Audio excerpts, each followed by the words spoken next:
estrategia. Esta noche le agradezco especialmente al periodista y analista político, al profesor Carlos Campolongo, que esté con nosotros. Carlos, vos además estuviste al frente de lo que fue el armado y la comunicación de la campaña de José Octavio Bordón, del Pilo Bordón, en una elección que fue muy importante, ¿no? Muy importante. ¿Qué pasa ahora con las campañas en la que está todo el mundo allí? Hoy hablaba con un dirigente sindical de mucho peso que decía, tenemos un control diario de los daños o los daños colaterales. Nadie se puede equivocar ni moverse un centímetro del libreto. ¿Qué pasa y por qué? ¿Qué implica esto? Dos factores. De manual es... un buen candidato con una mala campaña pierde. Digo, estoy poniendo los extremos para que se entienda. Buenas noches, perdón.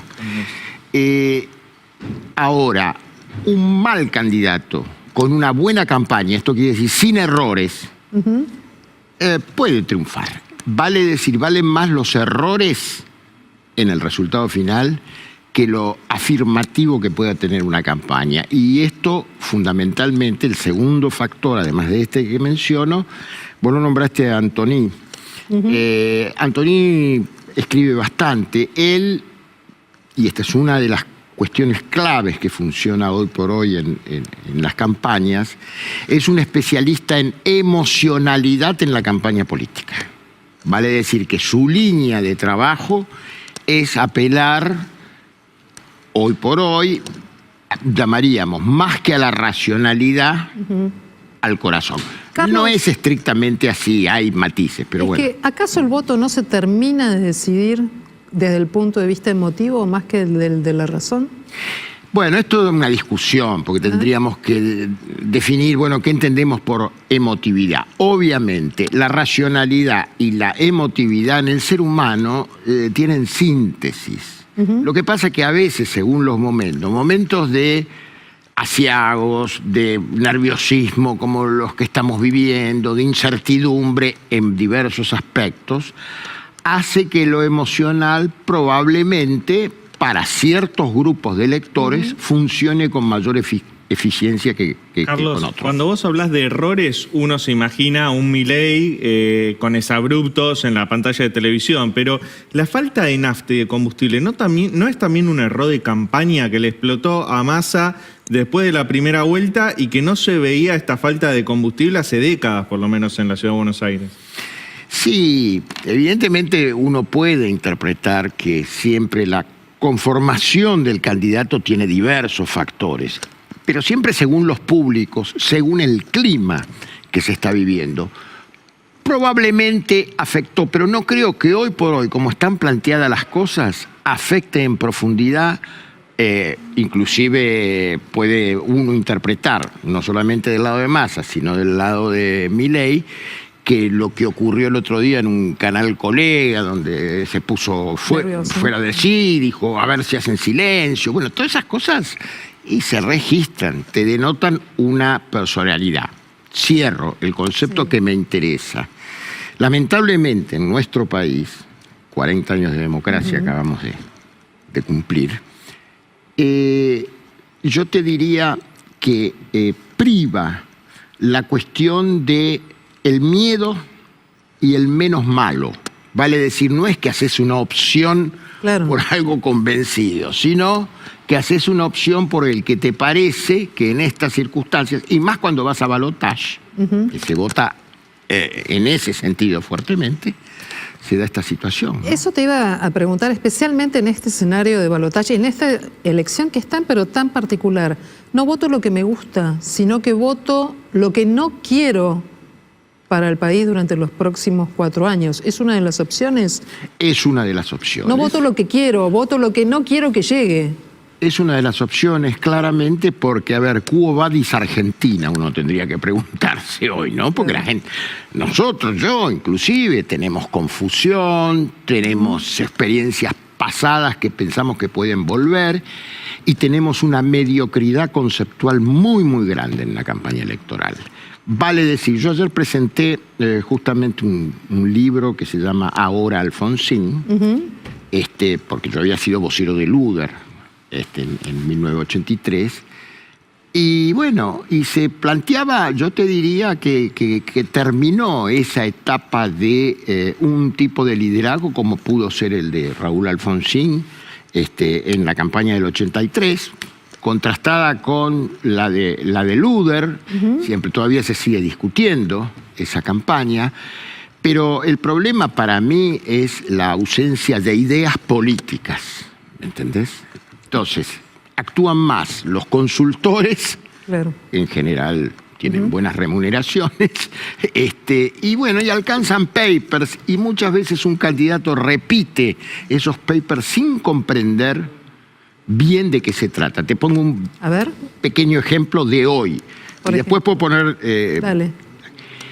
Hoy el expresidente Mauricio Macri, que está acompañando y estuvo en un foro, dijo textualmente, y no se sonrojó, que el populismo, término que ni la ciencia política se anima a definir, que puede ser por derecha y por izquierda, el populismo se inventó en la Argentina y después se exportó, lo cual es una falacia histórica absoluta por ser diplomáticos.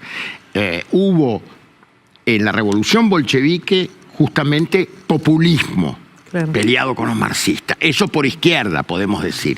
Bueno, los farmers norteamericanos, por derecha, también eran llamados populistas. En la Argentina, fundamentalmente te diría que eso era foco para descalificar al peronismo. Lo trajo un italiano que escapó del fascismo, que se llamaba Gino Germani. Sí, claro. Sí. Y bueno, se usa más como estigma que como concepto político. Bueno, fíjate que hoy Pablo Moyano fue consultado sobre el tema a propósito de la declaración del expresidente Macri con el populismo, y dijo, ni populismo ni populismo, nosotros somos del peronismo, ¿no? Impuso allí una categoría diferente y hubo muchos cuestionamientos. Voy a este punto. Hoy los dirigentes sindicales y algunos políticos decían, ahora la Libertad Avanza va a tener que cambiar la boleta electoral porque el verdadero candidato es Mauricio Macri. ¿Coincidís en esto? Obviamente que no puede haber un cambio de boletas, ¿no? No. Pero con esta ironía. No, una cosa es que el candidato es y otra cosa es un rol que decidió después del resultado de la elección del otro domingo, tomó Mauricio Macri. Y me he preguntado profundamente por qué. ¿Y qué te respondiste? Me respondí siempre con provisionalidad. Yo creo que hay un primer factor que no se le explica a las personas, que es el encomio, la bronca que se tienen Macri con el pícaro como lo llamó, no le dijo pícaro, no me acuerdo el Sí, concepto. dijo cosas muy duras hoy, si te referís duras. a Sergio Massa. Sí, el ventajita era la palabra que utilizó. Entonces acá vos tenés un entrecruzamiento que va más allá de la política actual. Yo creo que Macri, entre otras cosas, se previene de que pueda sufrir algún tipo de persecución según sea el resultado. Pero a su vez está también Cristina Fernández de Kirchner. Los dos tienen causas importantes. Comodoro Pi, sí. Sí. Entonces, bueno, Otesur es importante. Los cuadernos, no sé qué pasará. Y Macri tiene varios, el peaje, los generadores eólicos, en fin, tiene varias causas. Entonces, esa es una primera instancia. Yo le explicaría a la gente, guarda con esto, porque no tiene que ver con cuestiones personalísimas, ultra personalísimas, pero no tiene que ver con las ideas políticas, digamos. Bueno, pero detrás de todo esto está el tema de nunca robó, nunca tuvo una causa por corrupción. Cuando habla de Milei, es lo nuevo, son mis ideas políticas, ¿no? El discurso público... Sí, lo dijo él. Sí. Él fue el enunciador. Ahora, en la historia política argentina, él no tiene muchos títulos para validarlo. Y no es una cuestión personal con Macri, pero Macri fue procesado por contrabando de autos. ¿Le suma o le quita Macri a Javier Milei y a los electores de la Libertad Avanza? Porque fíjate que hoy Milei perdió por lo menos a 11 legisladores que dijeron... Ellos lo dijeron de una manera muy dura, lo repito de manera textual, el límite es Mauricio Macri. Sí, esto es control. Por eso te decía, hacia dónde vamos es la gran incógnita, porque hay muchos entrecruzamientos. Yo uso una figura bíblica, que es cuando la omnipotencia del hombre quiere tocar el cielo, ¿sí? lo cuenta la Biblia esto, y quieren construir una torre, la providencia que hace les confunde las lenguas, ya no se entienden más. Y en nuestro país me parece que estamos atravesando eso. Carlos, vos que sabes mucho de comunicación política, la campaña de Sergio Massa es una campaña desde el Palacio, desde las palancas del Estado, sí, por supuesto, apoyado por algunos sectores corporativos, pienso en CGT, pero también empresarios del Círculo Rojo muy cercanos a él. La de Javier Milei es tal vez una campaña más de redes sociales y televisión. ¿No falta un poco de calle, de militancia en las dos campañas?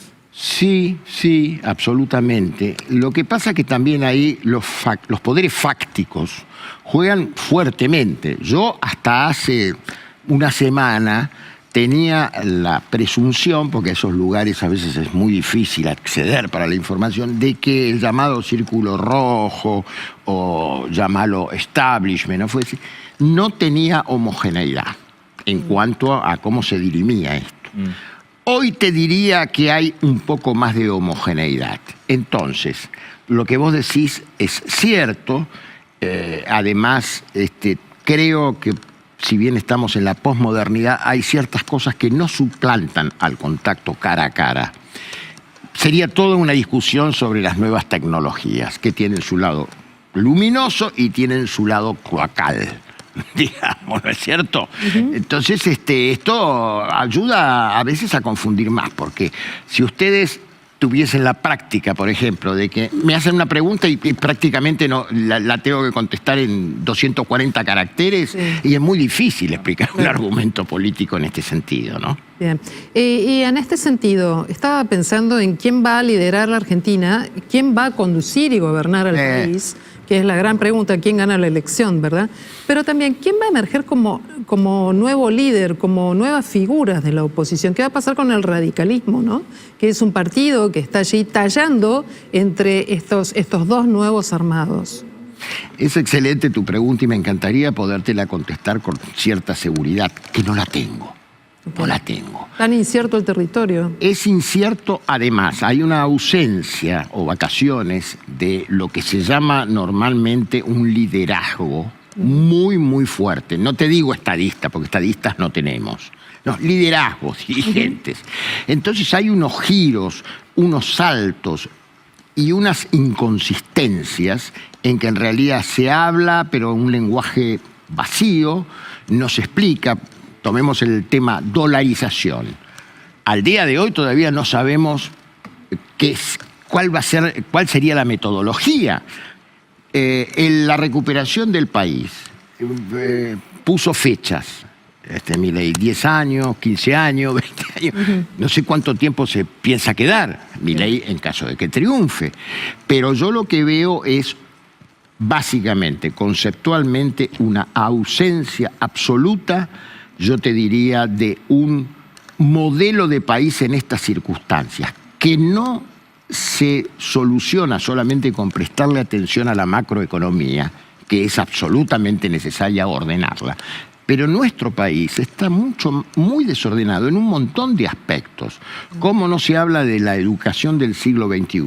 ¿O vos creés que un candidato te está dando una propuesta cuando te dice yo voy a garantizar los 100 y pico de días que marca la ley? Eso no es el problema hoy por hoy. Es el problema, pero te quiero decir, el problema fundamental es lo conceptual. Bien. Carlos Campolongo, te agradecemos muchísimo que hayas estado esta noche con nosotros, que podamos pensar juntos, debatir algunas ideas. Bueno, y siempre nos quedan muchas preguntas, muchas más, así es que será para una próxima vuelta, para nuestro propio balotaje. Carlos Campolongo, periodista y analista político. Buenas noches.